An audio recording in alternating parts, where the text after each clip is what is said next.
In remote West Virginia, an enormous ear listening to deep space. The sensitivity that we have here in the Green Bank telescope, we could detect cell phones on Mars. For decades, it was a dedicated area banning radio waves, Wi-Fi, and technology that could impact observations. What brought you here? I've suffered from sensitivity to cell phones and to electricity. This week, science provided a sanctuary. Now it's threatened by creeping technology. To the Great White North, a country President Trump eyes as our 51st state. One province is looking at pulling out. I want out of Canada so bad. This week, we look at the place called the Texas of Canada, why they want to split, and just how it could remake the map of North America. The COVID pandemic put a lot of businesses out of business, and government mandates fired millions of workers. I thought that we miserably failed in lots of places in America in the pandemic response. We declared human beings non-essential based on their lawful occupations. This week, a look at an effort to protect jobs from arbitrary elimination.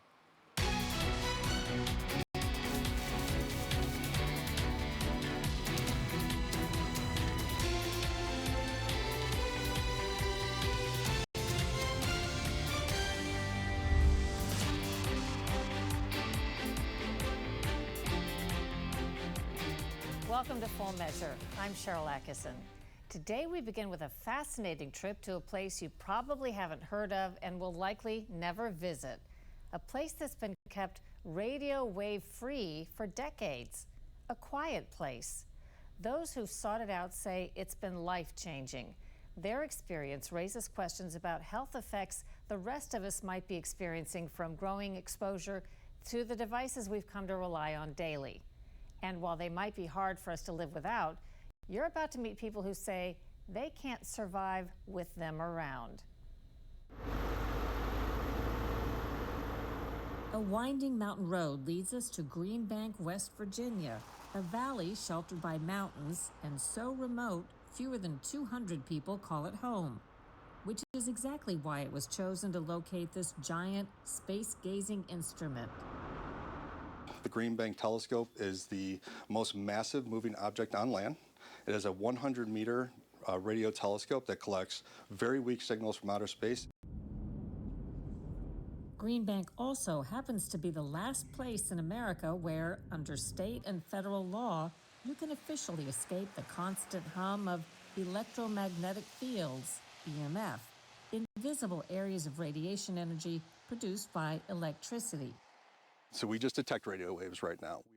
Anthony Remigen is director of the Green Bank Observatory.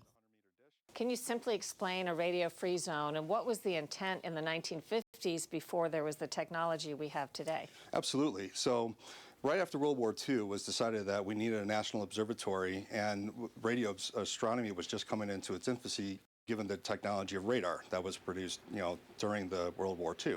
And so Green Bank was a perfect site for that. As you can see, we're surrounded by mountains, so it was the perfect site to build one of the most sensitive radio telescopes in the world. The radio quiet zone was established shortly after that to make sure that no fixed transmitters were put in so we could really do the science and technology development that we needed for the country. Within a 10-mile radius, the West Virginia Radio Astronomy Zone, strict rules apply. No operational mobile phones on site, no microwaves, no wireless transmitters, no cordless phones, and no Wi-Fi. Wi-Fi uses radio signals to connect wirelessly with phones and other devices. It's the same type of wavelength put off by objects in space, which is why Wi-Fi can interfere with the signals scientists are trying to detect with the telescopes.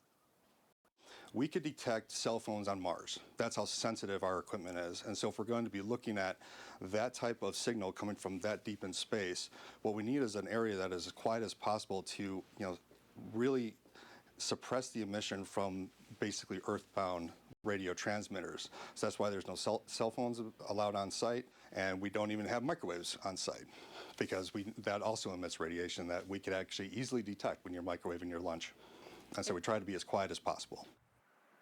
Most might consider Green Bank's status to be inconvenient. but it's actually become a point of attraction for a small but growing number of people, estimates around 100. Hello, how are you? I'm Cheryl. Hi, Cheryl and Leah. They've moved here for relief from life's daily assault of electricity, which they say causes them everything from intense headaches to heart and brain issues. I love life. Leah Langston moved here from Nebraska 6 years ago, fleeing electric fields that she's convinced contributed to her liver failure and her organs shutting down. If I would be driving in the car and there were major power lines, I would get very anxious, and the side of my head would just feel such pressure that I knew I was having a problem. She says a specialist connected her problems to electricity.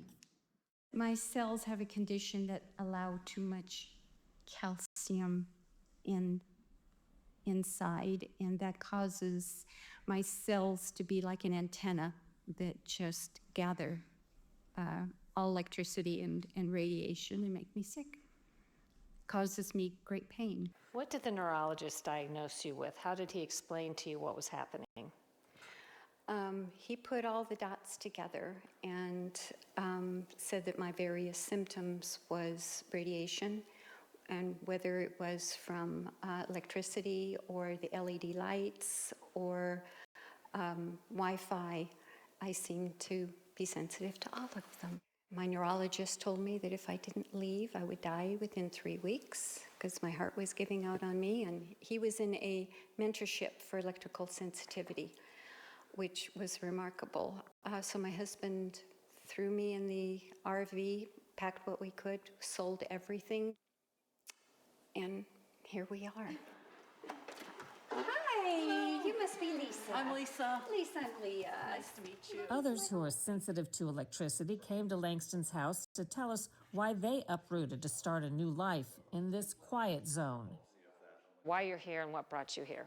I've suffered from sensitivity to cell phones and to electricity for a while.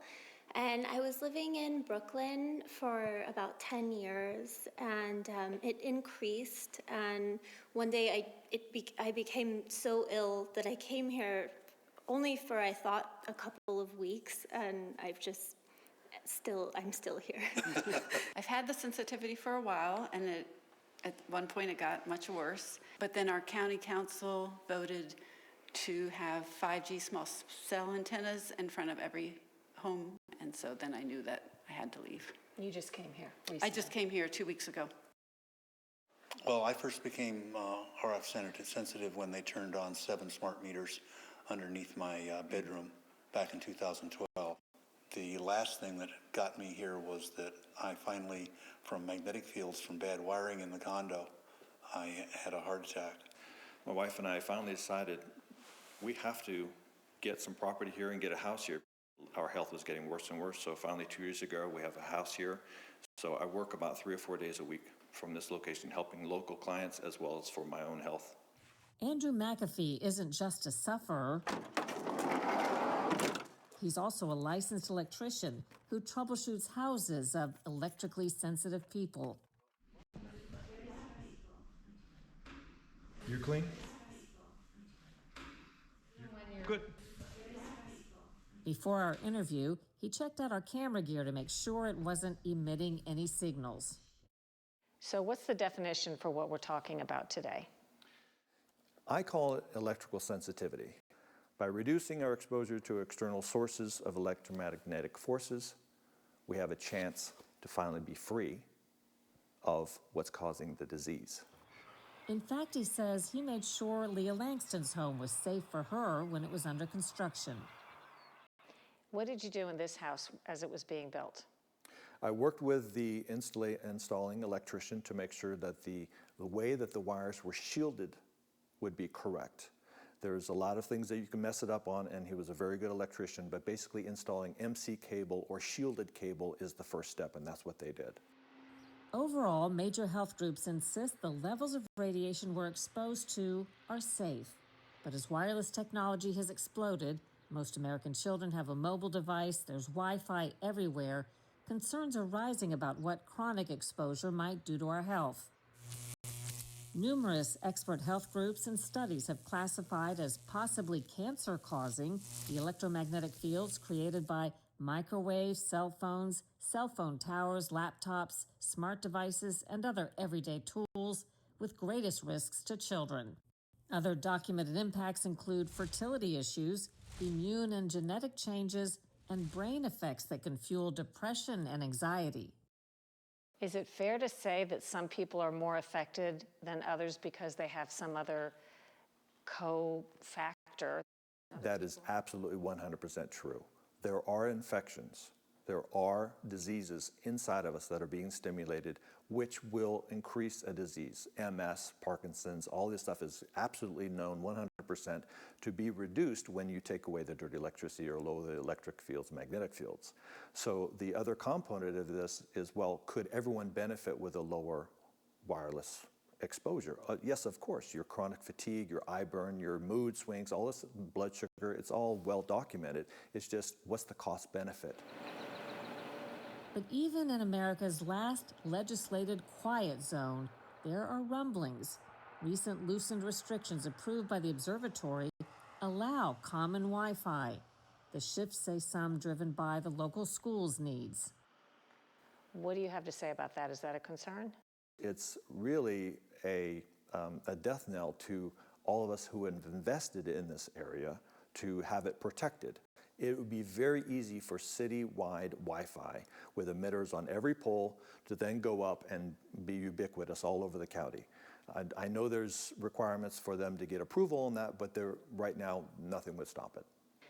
Are you actively lobbying to try to stop the Wi-Fi change that's already happened, or to stop future changes? What are you trying to have happen? We want to hold it right here. Leah Langston says she hopes the electromagnetic waves don't reach her remote acreage outside of town. She still has serious health problems, but says the quality of her daily life since she moved to the area is priceless. People don't understand the symptoms that they have that they dismiss for their pets, for themselves, for their children. They need to pay attention. McAfee has some advice he says anyone can benefit from. No phones in the bedrooms, turn off Wi-Fi at night, keep devices away from your head and body.